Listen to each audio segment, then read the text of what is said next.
Portuguese first Count of Vidigueira, Vasco da Gama, was born in 1460 or 1469 at the Sines, a seaport on the Alentejo coast, to Estevao da Gama, knight of the household of Infante Ferdinand, Duke of Viseu, and his wife, Isabel Sodre. Although little is known of Vasco's early life, yet the Portuguese historian Teixeira de Aragao suggested that Vasco, who learned mathematics and navigation, studied at the inland town of Evora. Vasco joined the Order of Santiago in 1480 and served the King of Portugal during this period. The Portuguese had been involved earlier in expedition to the African coast led by Prince Henry the Navigator. Still, it was abandoned after his death in 1460.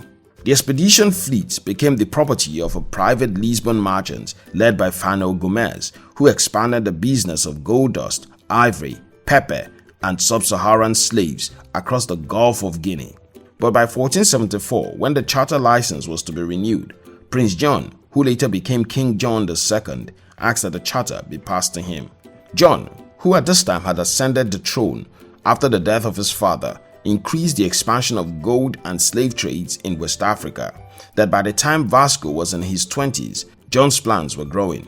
John's desire was to break into the highly profitable spice trade between Asia and Europe.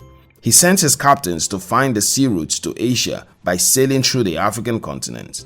John dispatched 2 more spies to sail through Egypt to East Africa and then to India to acquire knowledge of the spice and trade markets and routes. It was reported to John in 1488 that indeed there was a route in an unknown coast into the northeast and also that of the Cape of Good Hope, modern-day South Africa. In the year 1492, John II sent Vasco on a mission to the port of Algarve and that of Setúbal to take captive of the French ships in retaliation for going against Portuguese shipping. Vasco was effective in the assignment and performed rapidly. Due to Vasco's efficiency, John again sent him out in 1497 to connect the trade routes across the Indian Ocean into the lucrative business. Vasco set out on July 8, 1497 with 4 fleets of ships and 170 crew from Lisbon. His expedition was successful and on November 4, 1497, they made landfall on the African coast. The next months were spent on many oceans, both those previously anchored and those previously unknown. On March 2, 1498, Vasco arrived Mozambique Island and anchored there for some days as it was an integral part of the trade network in the Indian Ocean. The people of Mozambique were mostly Muslims, which led Vasco to impersonate a Muslim, fearing that they would be hostile to Christians. He gained an audience with the Sultan of Mozambique, offering paltry trade goods that the Sultan considered unworthy. The people became suspicious of them and their hostility made Vasco and his men flee Mozambique. They sailed into the port of Mombasa from 7th to April 13, 1498, making them the first Europeans to visit Mombasa. But they were met with hostility and departed sooner than planned. They continued their expedition, passing through Kenya and arriving at Malindi, where they first saw Indian traders. They left Malindi and sailed towards India. At arriving Kapadu in Malabar Coast, in the present-day Kerala state of India, on May 20th, 1498, they were welcomed in grand hospitality. Vasco presented several expensive gifts to the king, Zamorin.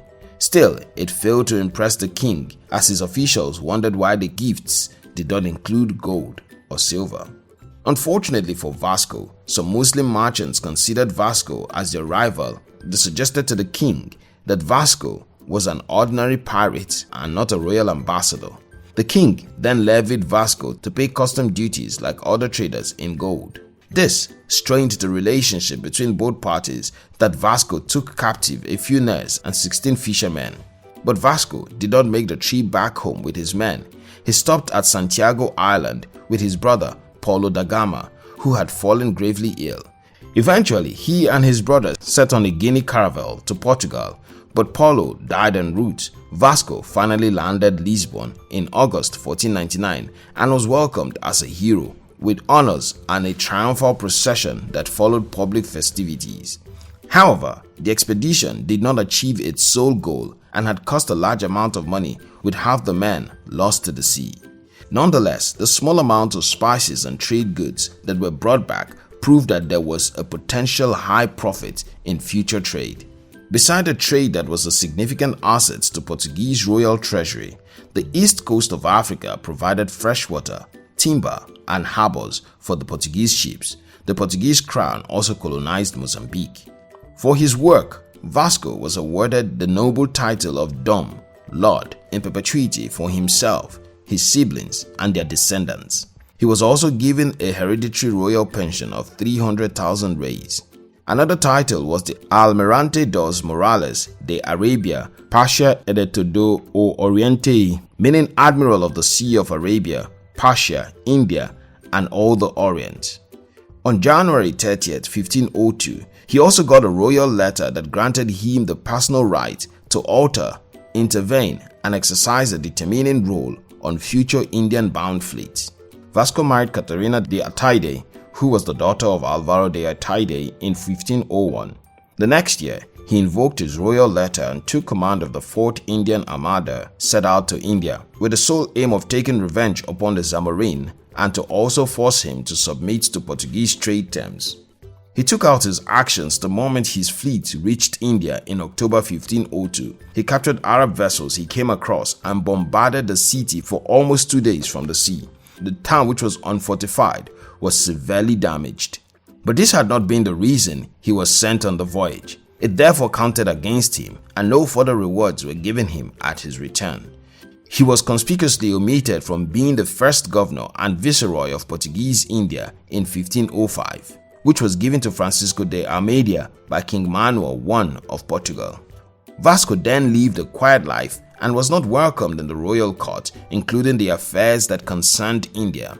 But Vasco devised a way to get back his honor and threatened to defect his loyalty to the crown of Castle in 1518.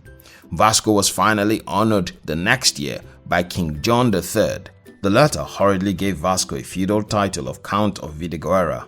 Vasco by this became the first Portuguese count who was not born with a royal blood. Vasco became an influential political advisor to King John III, who had succeeded his father, King Manuel I, in 1521. John III also appointed Vasco as governor of Portuguese India, granting him the title of viceroy. Vasco also had John III appoint all his sons as Portuguese captains of Malacca. In 1524, Vasco, for the third time, set on a journey to India with 14 fleets and 2 of his sons. But Vasco contracted malaria 3 months after arriving and died in the city of Cochin on the eve of Christmas. His body was first buried at St. Francis Church at Fort Kochi. Still, his remains were taken back to Portugal in 1539. They were reinterred in Vidigueira with a decorated casket of gold and jewels. Vasco da Gama had 6 sons and 1 daughter with his wife. He was one of the most celebrated famous explorers from the Age of Discovery and has been honored with the naming of the port city of Vasco da Gama and the moon crater Vasco da Gama. There are also places in Lisbon's Parque das Nações named after him, with 3 football clubs in Brazil bearing his name. Thank you very much for watching our videos. We'll appreciate it if you subscribe to our channel and share this video with your friends. We love you.